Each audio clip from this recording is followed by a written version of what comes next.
Good morning all of you. Ninth math का 6 chapter रेखाएं और कोण का हम बेसिक जान रहे थे। उसमें कुछ और भी बाकी थे जो आज हम जानेंगे। जैसे बिंदु। बिंदु किसे कहते हैं?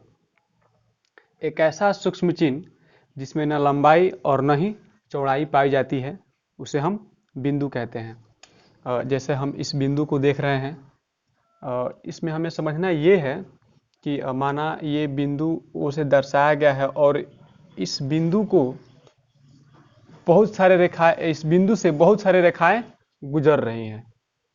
एक बात पर हमें ध्यान देना है कि अगर किसी बिंदु पर चारों दिशाओं से बहुत सारे रेखाएं गुजर रही हैं उस बिंदु से होकर के, तो उस बिंदु और उन रेखाओं से संबंधित जितने भी कोण बनेंगे, ये इन सभी कोणों का योग 360 होता है। और ये जो बिंदु है, इस बिंदु को जो रेखाएं बीचों बीच काट रही है, एक सतह ऊपर और एक सतह नीचे, तो किसी एक सतह ऊपर की बात की जाए तो इसकी ऊपरी सतह पर, मतलब यहां से लेकर यहां तक 180 डिग्री का कोण बनता है। अगर किसी कंप्लीट बिंदु का बात किया जाए कि किसी बिंदु से चारों तरफ से रेखाएं मिल रही हैं, तो उस प्रकार उस बिंदु पर बना कोण, मतलब एक बिंदु पर ज़्यादा से ज़्यादा हम 360 डिग्री का ही कोण बना सकते हैं।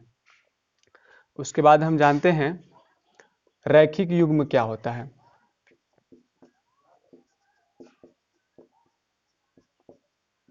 रैखिक युग्म के बारे में हम समझते हैं।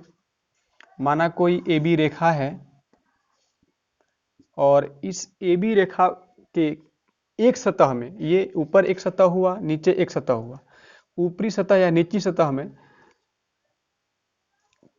में किसी एक बिंदु से एक ही सतह की ओर कितनाहू रेखाएं खींच ली जाए और इस बिंदु पर इस प्रकार से जितने भी कोण ये बनेंगे, उन सभी कोणों का माप 180 डिग्री ही होता है और इसी को रैखिक युग्म के नाम से जाना जाता है। उसके बाद हम जान लेते हैं थोड़ा सा शीर्षाभिमुखी के बारे में। शीर्षाभिमुखी कोण,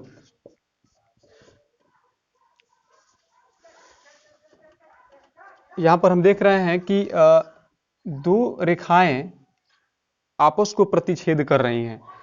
तो हम देख रहे हैं, माना कि ये O बिंदु पर मिल रही हैं, ये AB है और ये CD है। तो जितना ये होगा उतना ही ये होगा, जितना ये एंगल होगा उतना ही ये एंगल होगा।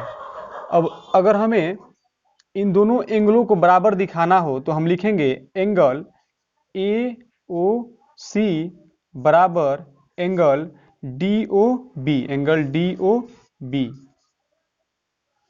DOB। तो हमने बराबर तो दिखाया, लेकिन किस नियम से दिखाया हमने बराबर? तो इसे हम शीर्षाभिमुखी कोण के द्वारा हम इसको बराबर दिखा सकते हैं।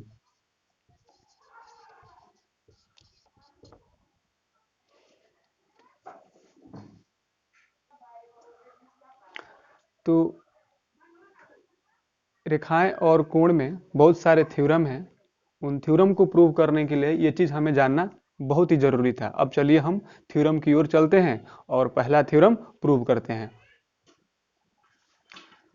चलिए, तो जैसे फर्स्ट थ्योरम होता है, हमें थ्योरम नंबर 1 है, जब दो रेखाएं आपस में प्रतिच्छेद करती हैं तो शीर्षाभिमुखी कोण आपस में बराबर होती है। इस बात को हमें सिद्ध करना है और इससे पहले हमने आपको बता दिया है कि शीर्षाभिमुखी कोण क्या होते हैं। तो कुछ भी अगर प्रूव करना होता है हमें, तो सबसे पहले जो क्वेश्चन में हमें दिया गया होता है उस बात को हम लिखते हैं। तो हमने भी वही काम करना है। जैसे दिया गया है, क्या दिया गया है कि जब दो रेखाएं आपस में क्या कर रही हैं, प्रतिच्छेद कर रही है। उसी बात को माना कि कोई एक रेखा AB है और दूसरी रेखा CD है और ये दोनों रेखाएं O बिंदु पर आपस में प्रतिच्छेद कर रही है। उसी बात को हमने यहाँ पे लिखना है। रेखा AB और CD परस्पर एक दूसरे को O बिंदु पर प्रतिच्छेद करती हैं। इस बात को लिख देना हमें। उसके बाद दिया गया है लिखने के बाद हमें जो चीज प्रूव करना होता है, सिद्ध करना होता है, जो चीज हमें इससे निकालना होता है, दर्शाना होता है, उस बात को हम लिखते हैं। तो सिद्ध क्या करना है, हमें सिद्ध करना है कि एंगल ए ओ सी बराबर एंगल बी ओ डी, मतलब कि सामने वाली एंगल जो होता है, जो इसके सामने ये एंगल है, ये दोनों एंगल बराबर हैं और ये दोनों भी एंगल क्या है, बराबर हैं। मतलब एंगल ए ओ डी बराबर एंगल बी ओ सी, ये हमें प्रूव करना है। और एंगल ए ओ सी बराबर एंगल डी ओ बी हमें प्रूव करना है। इन दोनों बातों को हमें प्रूव करना है। उसके बाद जो चीज सिद्ध करना होता है उसको दर्शाने के बाद हम प्रमाण में लिखते हैं। और प्रमाण अलग से कुछ कंस्ट्रक्शन करने की जरूरत होती है तो हम कंस्ट्रक्शन भी कर लेते हैं, उसके बाद प्रमाण देते हैं। अगर हमें कंस्ट्रक्शन की जरूरत नहीं पड़ती है तो हम डायरेक्टली प्रमाण लिखते हैं। तो हमें नहीं लग रहा कि इसमें कंस्ट्रक्शन की जरूरत है, इसलिए हम इसमें कंस्ट्रक्शन नहीं कर रहे हैं और प्रमाण देखते हैं। प्रमाण में जो चीज पहले से प्रमाणित होता है उसी के आधार पर क्वेश्चन को आगे ले जाकर के हमें प्रूफ, सोल्यूशन को आगे ले जाकर के हमें प्रूफ करना होता है।